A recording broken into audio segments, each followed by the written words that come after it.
unanifaa, we unanifaa, weni wangu unanifaa, sipaga wisi chacha wina machangu wada au sio ma, hivyo mama. Mbona tuongee sana wewe mwenyewe unajua. Unajua bila kuniambia lazima unielekeze. Sasa ujui kwa hapo nilivyokuambiaga wewe sija kwa coach kwa ombi langu vipi sasa? Bado nafikiria. Unafikiria mpaka lini? Wewe naomba nikubalie bwana. Kwani kujibu haraka, kwani kujibu haraka nikakujibu vitu vibaya? Sasa hapo unanijibuje vitu vibaya? Wakati hapo ndo mwenye maamuzi kunijibu vitu vizuri. Na unajua kabisa kitu kibaya afu unanijibu. Wewe nitakujibu vitu kibaya yani. Alafu kwanza nifikirie kichwani. Hamna kitu kama hicho bwana. Wewe naomba nikubalie tu. Unajua tena maisha yenyewe ndio haya bwana.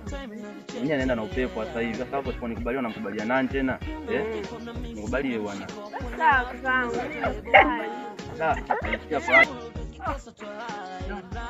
Mama kanagisa nikamwambia kaka amete dawa. Kaka kisimama nani tena pale? Ngoja niende nikamwambia huko. Oya kaka. Vipi hapo? Wema kabisa. Wema. Dada mambo. Mzima. Kaka ndio nimaliza mama nikwambia kwa dawa zako zote za ukimwi. Umeona maoni hata uvovaa. Dawa sipoza sikumeza kwa asili dawa. Ukimwi. Ana ukimwi huyu muangalie vizuri dada. Wangu. Kumbe umenitongoza ili unipe ukimwi. Umeona maoni uvovaa maoni hayo unamwelewa. Unipe ukimwi. Hapana. Kakangu kwa hilo hapana. Mimi sipo tayari. Hivi hapo umetuma na nani hizo taarifa? Kanagiza mama aje nikwambie. Hamna zile dawa sio za ukimwi mke wangu, zile dawa za ukimwi. Dadangu mimi naenda. Taarifa ndio inakuletea, mimi naenda. Hapana. Nini dada? Hapana, mimi shida ukimwi. Yaani hivyo unajiona hapo umetimia. Kwenye sijatimia shalo kama mimi hapa Sasa yaani kuvaa umevaa vizuri lakini hiyo miwani ulivyokuwa umenivalia ndugu yangu, yaani hiyo miwani kama ile bwana mimi naondoka zangu.